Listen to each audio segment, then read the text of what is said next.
CS coaching centre में आप लोगों का स्वागत है। कैसे मेरे प्यारे बच्चे, उम्मीद करते हैं आप बहुत ही सुंदर दिखते होंगे। आज हम आप लोगों के बीच में एलसीएम निकालने का तरीका बताएंगे दो तरीका से। पहला नंबर तरीका जो बचपन से पढ़ते आ रहे हैं उस विधि से भी निकालेंगे और दूसरा विधि से भी निकालेंगे। तो दूसरा विधि आप लोगों को जानकारी नहीं होगी तो उन विधि से ही हम सवाल बनाएंगे कि देखेंगे किस तरह से इस सवालों को आज सॉल्व करते हैं। ठीक है, तो बिना देरी किए हुए हम लोग सीधा सवालों पे चलते हैं। सवाल मेरा क्या कहता है कि पहला नंबर 16 और 80 का फाइंड एलसीएम।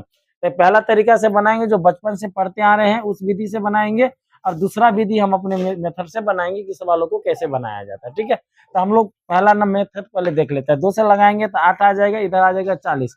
फिर 2 से लगाएंगे तो 2 दूनी 4, इधर कितना आ जाएगा 20। फिर 2 से लगाएंगे तो 2 एक 2, 10 एक 10। फिर 2 से लगाएंगे तो 1 एक इधर 5 है या नहीं।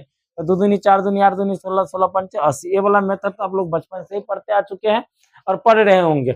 आज हम एक नया सा मेथड बता रहे हैं, उसपे बहुत ही सुंदर से बनेगा सवाल। देखते हैं क्या कहता है। जैसे 16 है और 80 है, इन दोनों के एलसीएम हम लोग को निकालना है। तो पहले 16 को फैक्टर कर लेंगे। तो फैक्टर जब आप करेंगे तो 16 को 2 से लगाएंगे तो आएगा 8, फिर 2 से लगाएंगे 4, फिर 2 से लगाएंगे तो 2। ठीक है, यहाँ पे 2 गुने 2 गुने 2, 2 कितने बार है मेरा? 4 बार।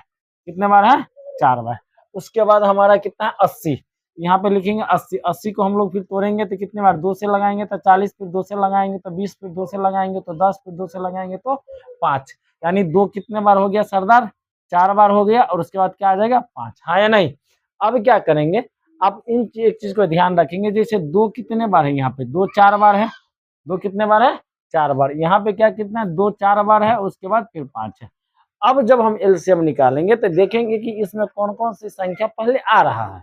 यहाँ पे 2 आ रहा है और 5 भी आ रहा है। ठीक है, तो 2 का पावर 4। इसमें क्या करना है कि जिसका मैक्सिमम पावर होगा वो हम लेंगे। यहाँ पे 2 का मैक्सिमम पावर, इसमें भी 2 का पावर 4, इसमें भी 2 का पावर 4। तो हम लोग कोई सा भी ले सकते हैं क्योंकि दोनों बराबर है। तो 2 का पावर हम लोग 4 लेंगे। उसके 5 के पावर में नहीं कुछ है तो 1 है, और इसमें तो 5 नहीं का पावर में कुछ भी नहीं है। तो वो कोई बोलेगा कि 5 में अकेला सिंगल है तो उन दोनों में से ले लेंगे। तो 5 का पावर 1। तो 2 को 4 बार गुना करेंगे तो कितना आ जाएगा? 16 और गुने 5 तो 16 पंचे कितना आ जाएगा? 80। समझ में आया होगा। तो आगे बढ़ाएंगे वीडियो को, बाकी मिलते हैं इस जो सरोमा के साथ अगले वाले वीडियो में।